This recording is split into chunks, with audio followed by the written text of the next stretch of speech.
Families எல்லாரும் எப்படி இருக்கீங்க? இன்னைக்கு வந்து சனி பிரதோஷம். ஸோ நான் வந்து அப்பாண்ட போறேன். போன வீடியோவில் நான் சொல்லியிருந்தேன் பிரதோஷம் அப்பா கிட்ட போயிடுவேன். ஏன்னா அப்பா அங்கே கோயில் வச்சிருக்காருல, அதனால சிவனை பார்க்க ப்ளஸ் ஒரு வேண்டுதல் இன்னைக்கு. அதனால அன்னதானம் நான் பண்றேன்.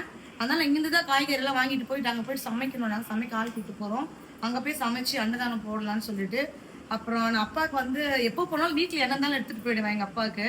ஸோ ஃபர்ஸ்ட் கடை எனக்கு அவர் தான். அதனால நான் அவருக்காண்டி திங்ஸ் எல்லாம் எடுத்து வச்சிருக்கேன். அதுக்குள்ள நான் பசங்களுக்கு எங்கே போனாலும் டிஃபன் லஞ்ச் ரெடி பண்ணிடுவேன். இங்கே பாப்பாவுக்கு வீட்டு சமையல் போட்டு தக்காளி தூக்கு வச்சுருக்கேன் நான். அவங்க மதியத்துக்கு சாப்பிட்டுக்குவாங்க. தக்காளி தொக்கு, அதுக்கப்புறம் ஒயிட் ரைஸு, முட்டை ஆம்லேட் போட்டு அவங்க அப்பளம் வறுத்துக்குவாங்க. அப்புறம் எனக்கு வந்து நெல்லிக்காய் ஜூஸ் நான் டெய்லியும் காலையில் குடிப்பேன் வெறும் வயிற்றுல.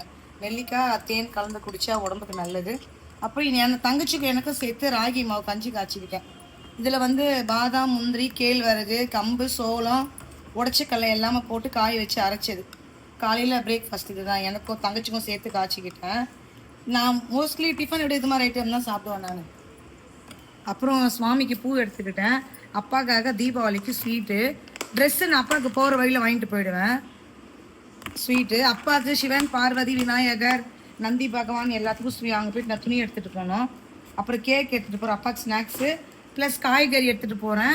எங்கள் வீட்டு ஸ்நாக்ஸ் பாக்ஸ் அப்படியே தூக்கிட்டேன். வேறு வாங்கிக்கலாம், பசங்க சாப்பிட மாட்டாங்க. நாங்கள் போனால் அப்பா சாப்பிடுவார். அதுக்கப்புறம் இஞ்சி பூண்டு பேஸ்ட்டு இங்கேயே அரைச்சிக்கிட்டேன். அப்புறம் பாஸ்தா எடுத்துக்கிட்டேன். சேமியா, மேகி அப்பாவுக்கு.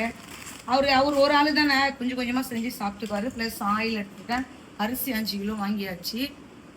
இன்னைக்கு என்னோட வீடியோ தான். நான் ஈவினிங் வந்து கோயிலில் போயிட்டு உங்களுக்கு பூஜை எல்லாம் முடிச்சுட்டு அந்த அபிஷேகத்தை நான் வீடியோ எடுத்து போடுறேன். எல்லாரும் சுவாமி தரிசனம் செஞ்சுக்க. சிவபெருமான் அருள் வந்து எல்லாருக்குமே கிடைக்கட்டும். பட் கிளம்புற நேரம் பாருங்க, மழை வந்திருக்கு. ஸோ வர்ண பகவான் ஒரு 2 மணி நேரம் கொஞ்சம் அமைதியாக இருந்தாருன்னா நாங்கள் போயிடுவோம். பட் ஐயாவை நம்பி போகிறோம், அப்படி கைவிட மாட்டார். சிவபெருமான் எங்களை கூப்பிட்டு போயிட்டு நல்லபடியாக அங்கே சேர்த்துருவாரு.